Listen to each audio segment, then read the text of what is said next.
The Piasecz and the Rabbi, who later became the rabbi of the Warsaw Ghetto and was killed in the Shoah, composed the work called B'nai Machshava, People of Thought Between the Wars. He opened with a concern that many of us seem spiritually disconnected as we laboriously or mechanically toil through life. We seem to labor as servants rather than as children of the eternal. He drew hope, however, from these moments.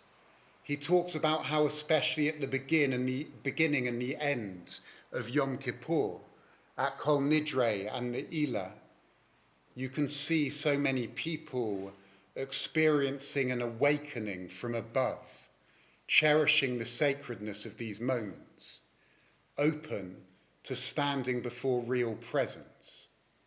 So he asks, and my teacher Yizkor Smith further explores, how can we bring that connection to our year beyond these moments? How can we avoid slumping outside of these sacred times when the awakening from above is not so strong? Isaiah instructed us this morning on what to cultivate now and bring into the year. Is this the fast I desire, a day to afflict your soul? Is this not rather the fast I have chosen, when you see the naked, that you cover him, and not hide from your own flesh? Then you shall call, and the eternal answer. Then those that come from you shall build from the ruins. You shall raise the foundations of many generations. You shall be called Goder Peretz, repairer of the breach. What does it mean to repair the breach? And how can we be called repairers of the breach? Goder Peretz. Isaiah warned against this breach ready to fall previously in chapter 30, addressing us then as rebellious children, children that do not want to listen because you trust in oppression and perverseness. This sin will be like Peretz Nofel, like a falling breach, like a tumbling wall. How do we repair the breach? For we are focused on these breaches today. As we proclaimed, people of faith have passed away, those who were strong in good works, valiant, omdim beperetz, they stood in the breach, turning away calamity. They were to us as a wall. Those who mend or stand in the breach protect and connect us. This wall maintains us and brings us closer.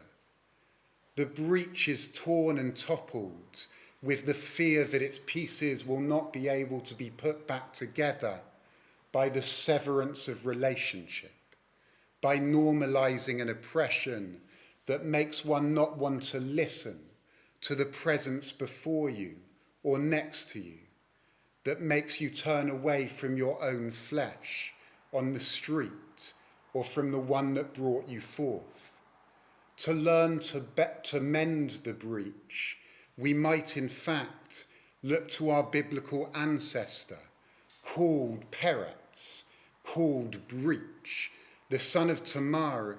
He is the ancestor of the Davidic line, the line that will bring repair. He is called Peretz because with particular courage and alacrity, he clambers into life at birth.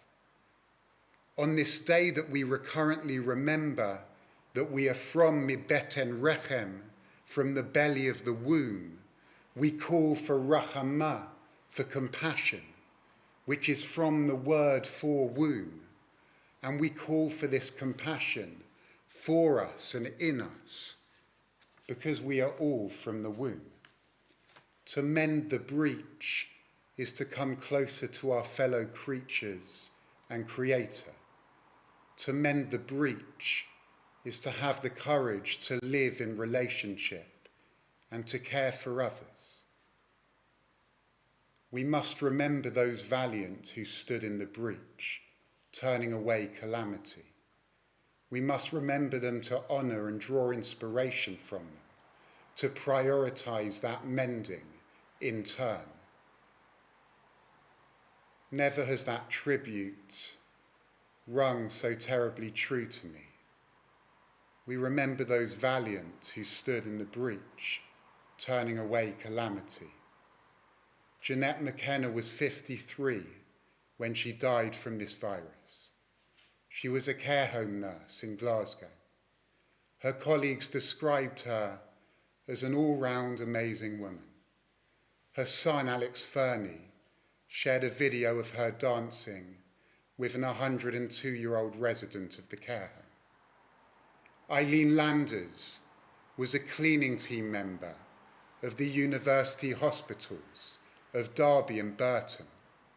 When she died from this virus, Chief Executive Gavin Boyle said, during her time here, she was known for her absolute dedication to coming to clean the hospital and protect patients. The importance of the role Eileen and her colleagues perform simply cannot be overstated. We remember those valiant who stood in the breach, cleaning floors and stocking shelves, stitching wounds and delivering babies. Safa Alam was 30 when she died from this virus on the 14th of May. She had worked at Birmingham Women's Hospital for 6 years, and during the early days of the COVID crisis, she spoke of her desire to help. She posted on Facebook, "I am a midwife and will make sure you and your baby are safe when you need our help at the hospital." How many we mourn who have stood in the breach. More than 983,000 in this world up until now have perished. We stand somewhat on the ruins. Will we and those who come after us build from them and be called repairers of the breach? Use those folk as an inspiration to mend the breach. Let us be aware of those who do the menial tasks and the life-giving tasks to protect and care for humanity. Let us ensure they are recognised and funded. Know that we can all be menders of the breach. This comes from being born and having the courage to live and to care for others. I want to cultivate a persistent sense that I live in relationship. I saw a comment a decade ago under the line of an online article mocking the CCTV in the Sky Brigade. And this comment comes back to me whenever I worry that I want to live in perennial motivating fear of something that people can say does not exist. But that's not it. That's not what I want.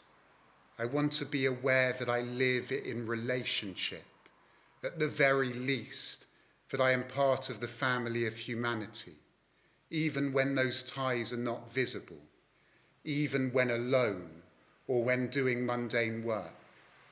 I want to be aware that I live in relationship with those not in the room and those who have gone before me too, and those who will come after me. I want to act not just from fear, but from love of our family. Find ways to remember as frequently as possible that you live in the family of humankind. How would you feel and behave differently if you carve out time to call to mind relationships that matter to you, and if you act in their light? I think too of my late father, Jack, may his memory be a blessing, and the way he repaired the breach for me. The way he told me not to worry about impending swimming lessons when I was scared of them as a little boy, because he told me worrying is just experiencing the difficulty twice. I think of how he tried to cook and often enough burnt whatever he was cooking for us. I think of how often he was present, bringing me closer to him and to life. I can think of so much, of so many, and so can you. Each week or each day, you can call to mind somebody, even who you are with often enough, and take time, even when you're not with them, to feel your closeness and your appreciation for the work they do, standing in the breach and mending it, their care for you, their emotional labour, and their care for those you love. You may build a practice of reflecting on those that you are responsible to also. Recall them all. The Rabbi of the Warsaw Ghetto suggests that as well as being open now to this sacred awakening from above, after these moments in our life, we might need to cultivate an awakening from below. My teacher Yizkor Smith encourages us to do this by building the spiritual practice of reflecting upon relationship. Remember those valiant who stood in the breach, turning away calamity. Make yourself worthy to be called a mender of the breach. Orient yourself towards creator and fellow creature, and cultivate care.